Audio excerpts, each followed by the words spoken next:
Buenos días, buenas tardes, buenas noches, pueblo amado de Dios. Hoy día vamos a leer el Evangelio correspondiente al día lunes 18 de mayo.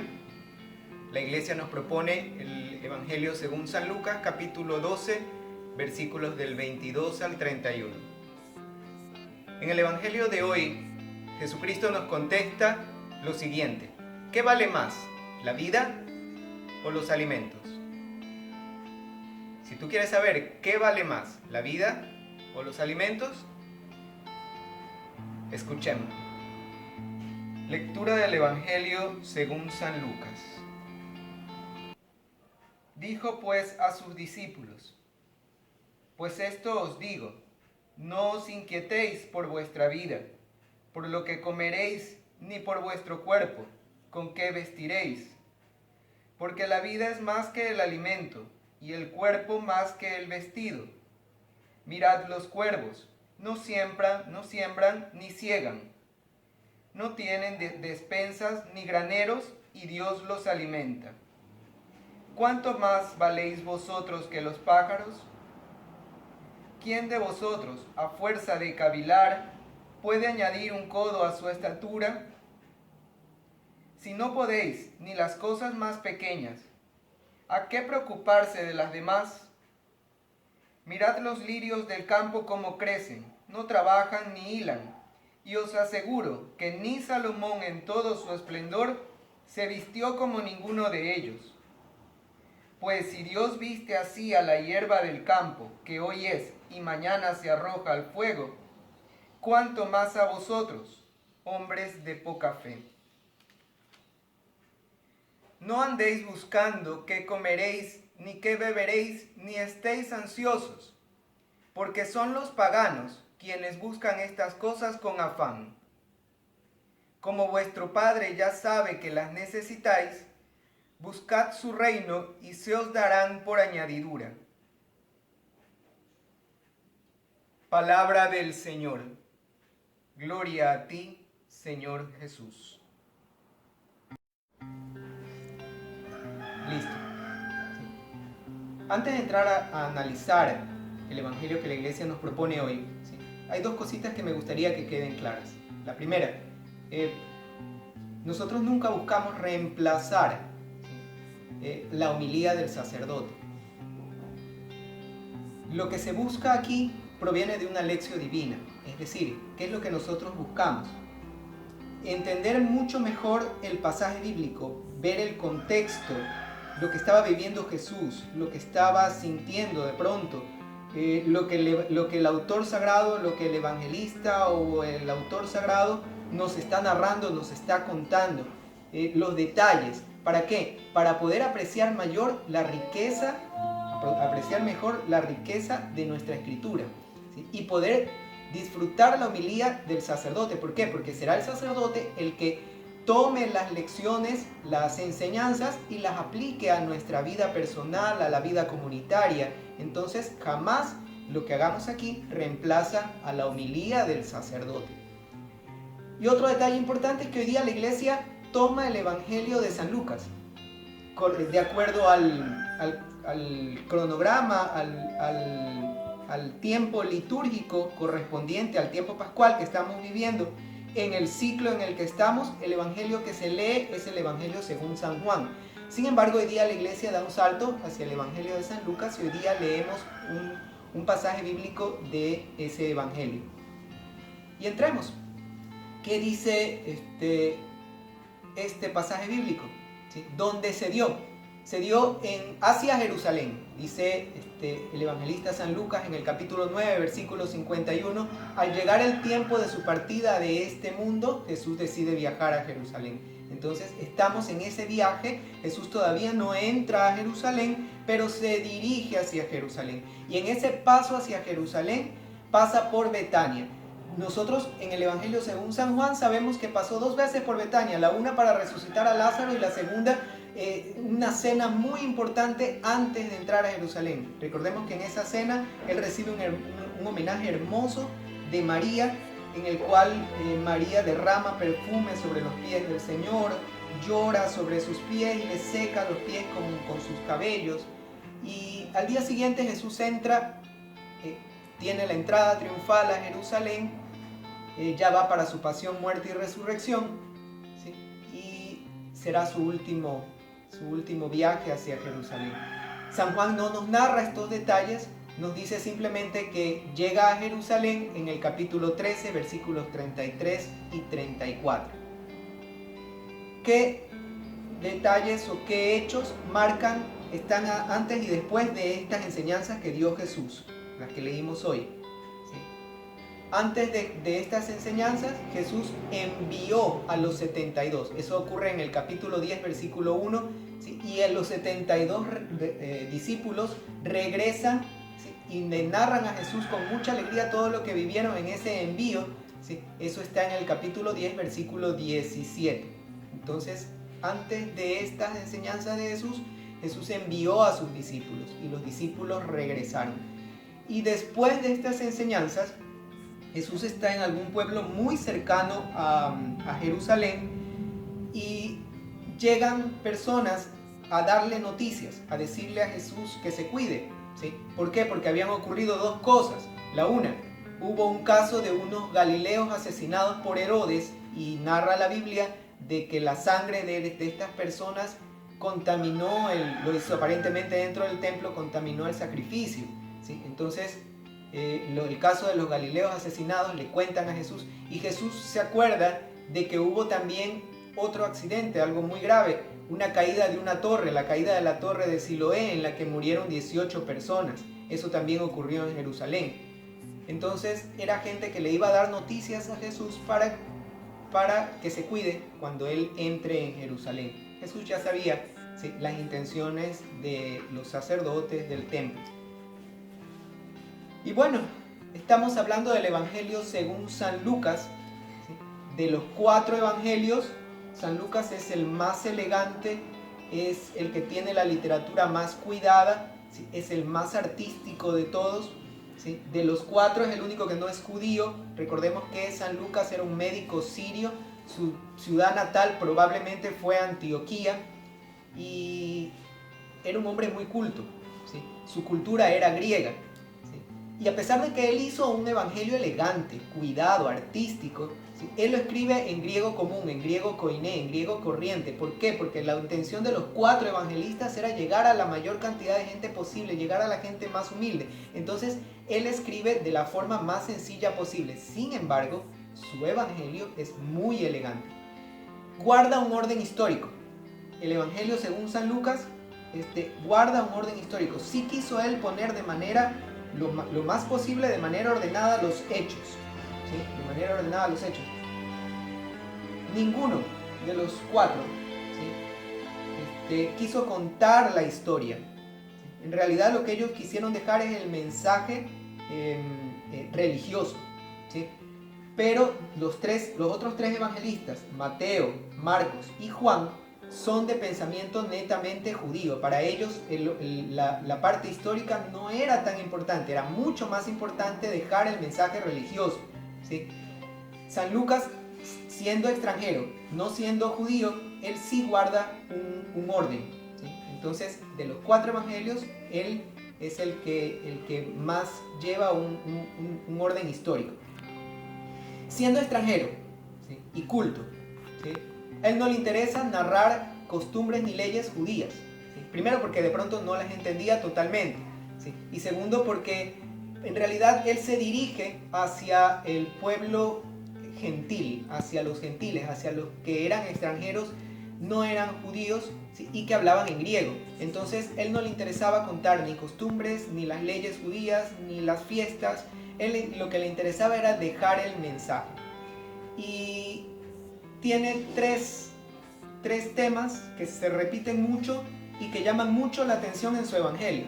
El primero, él narra las parábolas de la misericordia. ¿Sí? Él es el único en narrar algunas de las parábolas con respecto a la misericordia. El segundo tema importante en él, lo que estamos viendo ahora, el tema del dinero. ¿Sí? Recordemos que los judíos ya tenían todo un Antiguo Testamento, todo un bagaje de comunicación con Dios, el pueblo elegido por Dios. Entonces con respecto al tema del dinero, ellos ya tenían la idea muy clara, ¿sí? Pero San Lucas escribe para los gentiles, ¿sí? Y el dinero es un tema que causa división, entonces para él era importante este tema del dinero. Y hay otro tema que es muy importante, es el tema del trato con la mujer. En el Evangelio según San Lucas se ve cómo Jesús eleva la dignidad de la mujer, ¿sí? Que en la cultura judía era considerada menos que el varón, ¿sí? Entonces, en el Evangelio según San Lucas se ve cómo Jesús eleva su dignidad y se nota el trato con la mujer. Y ahora sí, conociendo esto, entremos a la enseñanza bíblica, ¿sí? ¿Quiénes intervienen en este pasaje bíblico? Solamente habla Jesús. Sin embargo, nombra a alguien, ¿sí? Nombra al rey Salomón. ¿Quién es el rey Salomón? ¿Sí? En breves rasgos, el rey Salomón fue el tercer rey de Jerusalén, de los judíos, ¿sí? El tercer rey de los judíos del Antiguo Testamento, ¿sí? El primero fue Saúl, el segundo David, ¿sí? Y el tercero Salomón. Salomón se lo recuerda porque él fue el constructor del primer templo. El primer templo de los judíos lo construye Salomón y es una obra monumental, ¿sí?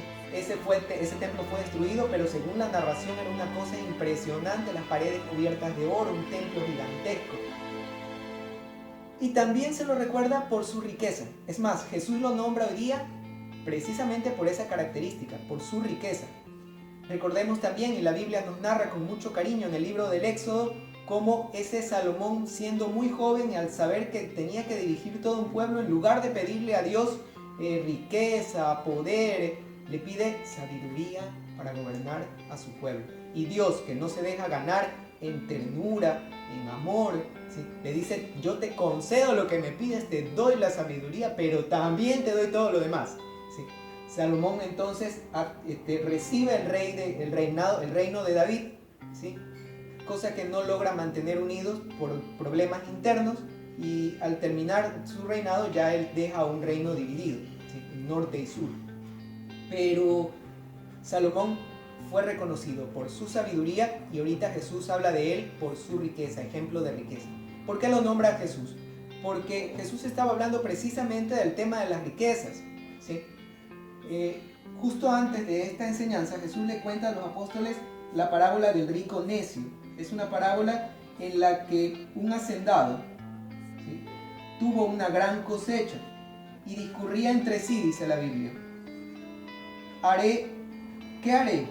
No tengo dónde almacenar mis cosechas. Y se dijo: destruiré mis graneros y los ampliaré, luego los meteré en ellos todas mis cosechas y mis bienes. Y diré a mi alma: alma, aquí tienes muchos bienes almacenados para largos años. Descansa, come, bebe y pásalo bien.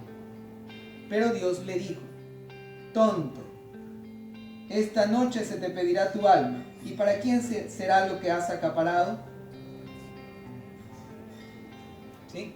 Entonces Jesús nos está hablando de la situación en la que debemos poner la riqueza. ¿Qué es más importante? ¿Las cosas de Dios? ¿Sí? ¿Qué es más importante? ¿Prepararnos para una vida eterna junto a Dios? ¿Sí? ¿O acumular riquezas en esta tierra? Acumular riquezas, dirá más adelante Jesús, que se corrompen, que se dañan, ¿sí? O acumular riquezas para una vida espiritual, una vida eterna junto a Dios. ¿Qué es mejor? ¿Acumular riquezas o trabajar para Dios? ¿Sí? Y entonces entra ya a lo que leímos hoy día. Jesús nos dice: no os inquietéis, no desesperéis, ¿sí?, con respecto al alimento, no desesperéis, ¿sí? Esto es cuestión de fe, les dice. Hombres de poca fe, les dice en el versículo 28. ¿Sí? Y Jesús nos enseña que la vida es más que el alimento. La vida es más que el alimento. El cuerpo es más que el vestido, ¿sí? Y Jesús nos dice: Dios los alimenta. ¿Acaso ustedes no valen más que los pájaros? ¿Sí? Versículo 24. Dios los alimenta. Y aquí entra un detalle muy importante. Es Dios quien da, quien provee, ¿sí?, quien cuida de que la tierra dé los alimentos necesarios. La tierra da los alimentos necesarios. Dios nos da lo necesario para vivir, para alimentarnos. Todos. Si hay alguien que se está muriendo de hambre en este momento, no es porque Dios no le dé lo necesario, es porque el hombre en su egoísmo distribuye mal las riquezas. ¿Sí? ¿Qué es lo que Dios nos enseña? ¿Sí? Dios nos enseña que el hombre tiene derecho a propiedad privada, pero que no debe olvidarse del destino universal de los bienes. Explico.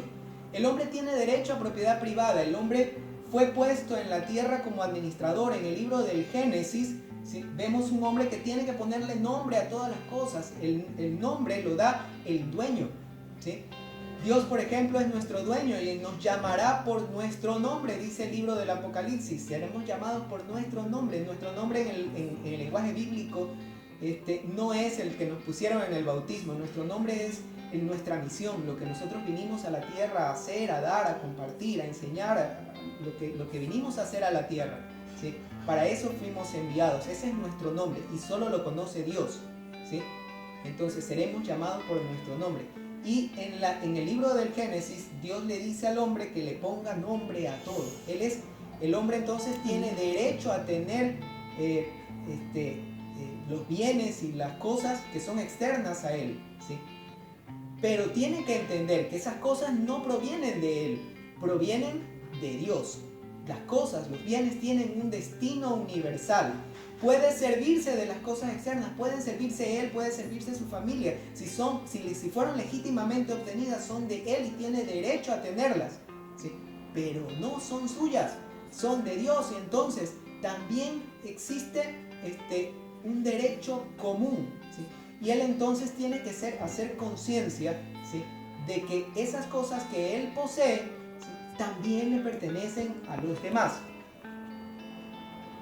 Y hay ahí una de las grandes fallas nuestras, como cristianos, como católicos. Al alejarnos de Dios, nos alejamos de estas enseñanzas que tienen coherencia.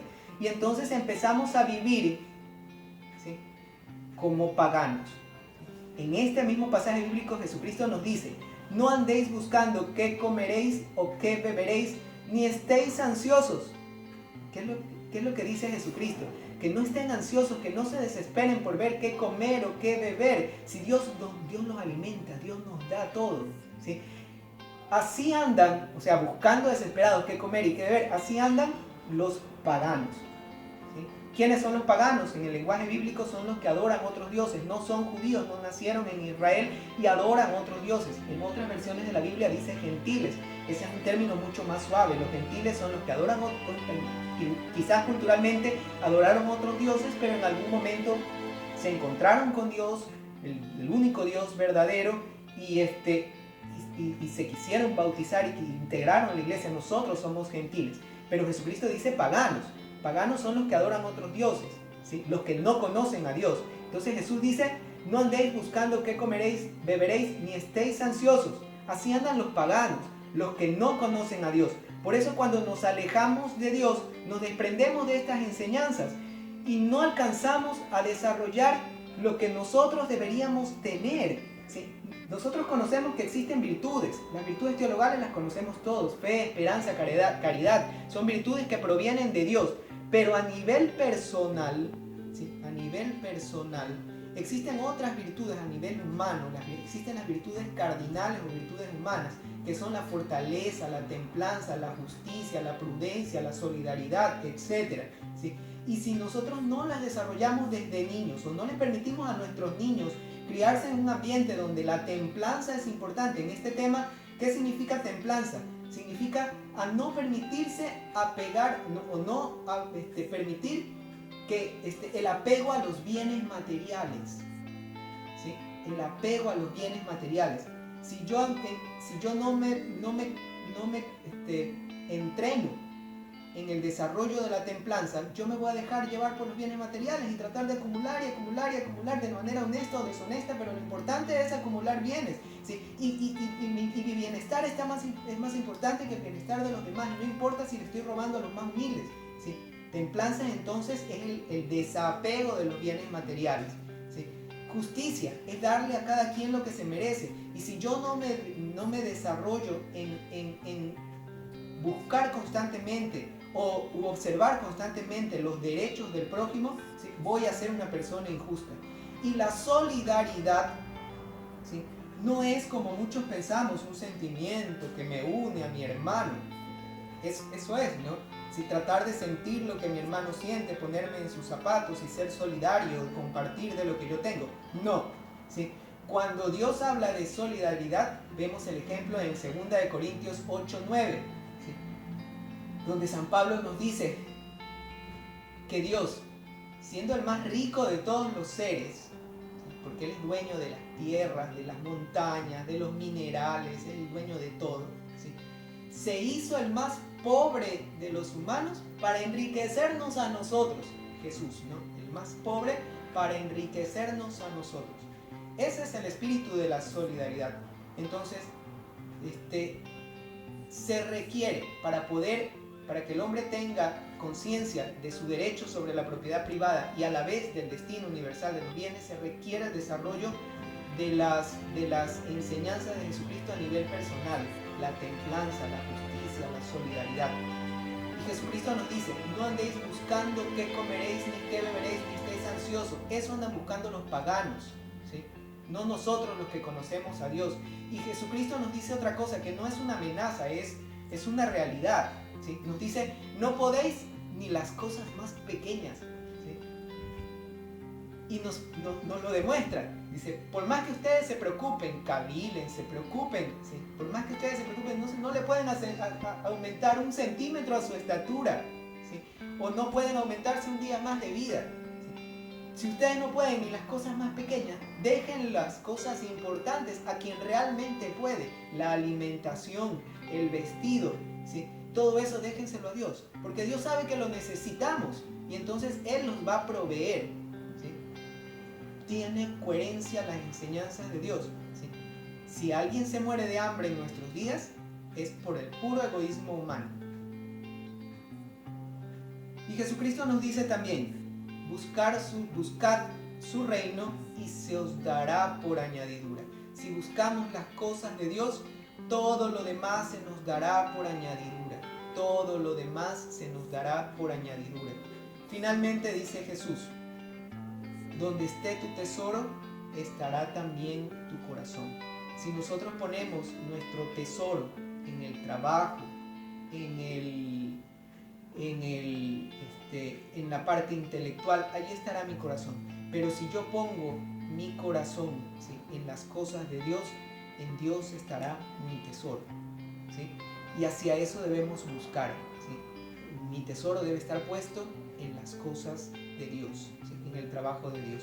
Ojo, que esto no quiere decir que Jesús nos mande a no trabajar.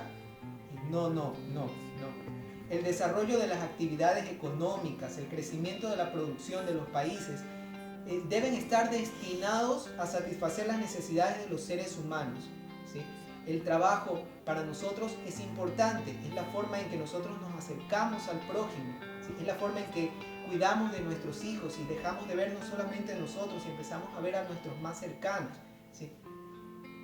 Pero que eso no nos inquiete, esa búsqueda del comer, del vestir, de ver, satisfacer nuestras necesidades más básicas, ¿sí? No debe inquietarnos, no debe ponernos ansiosos, ¿sí? Porque así viven los gentiles. Listo. ¿Qué pasa si nosotros nos dejamos llevar por el deseo, por el amor al dinero? Lucas 16, ¿sí?, lo dice muy claramente, ¿sí? O a Dios o al dinero. No se puede servir a dos amos, ¿sí? O es a Dios o es al dinero, ¿sí? Y Lucas propone en su evangelio el amor a los pobres. Lucas 6 del 20 al 22.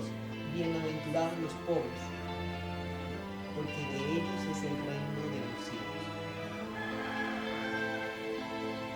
Finalmente, creo que contestamos la pregunta: ¿qué vale más, la vida o los alimentos? ¿Sí? La vida es más que el alimento y el cuerpo más que el vestido. Palabra de Dios. En el nombre del Padre, del Hijo y del Espíritu Santo.